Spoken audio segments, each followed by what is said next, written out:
તો હાલમાં ભારત અને પાકિસ્તાન વચ્ચે ચાલી રહ્યા તણાવ વચ્ચે ભારતમાં તુર્કીનો વ્યાપક પ્રમાણમાં બહિષ્કાર કરવામાં આવતો હોય તેવા સમાચાર મળી રહ્યા છે મોરબીથી કે જ્યાં તુર્કી દ્વારા પાકિસ્તાનને ખુલ્લો ટેકો આપ્યા પછી ભારતીય વેપારીઓ અને કંપનીઓએ આ પગલાંની તીવ્ર નિંદા કરી છે અને વેપાર સંબંધો તોડવાની પ્રક્રિયા શરૂ કરી છે।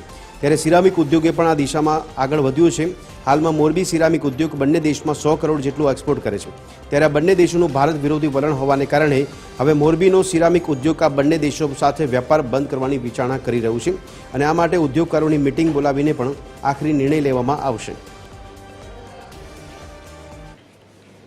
કે જે અત્યારે તુર્કી અને અઝરબાઈજાનમાં અંદાજે વાર્ષિક 100 કરોડની જે નિકાસ થાય છે એ નિકાસ ઉપર અમે બોયકટ કરવાનું વિચાર કરીએ છીએ।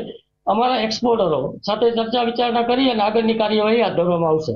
આપણી એક ટાઇલ્સ અત્યારે જોવા જઈએ તો કમ્પેર ટુ ચાઇના સસ્તી અને સારી અને ફેસિલિટી વાઇઝ પણ આપણે લોકોને સારી એવી સગવડતાઓ બધી પૂરી પાડીએ છીએ, તો એના ઉપર એમને ક્યાંક ને ક્યાંક તકલીફ થઈ શકે। આના માટે અમે અમારા જે એક્સપોર્ટરો છે જે તુર્કીમાં એક્સપોર્ટ કરે છે એની સાથે ચર્ચા વિચારણા કરીને તુર્કીની અંદર જે અમે માલ એક્સપોર્ટ કરી છીએ એ અમે એના માટે આગળ શું કરવું એના માટે વિચારણા કરશું।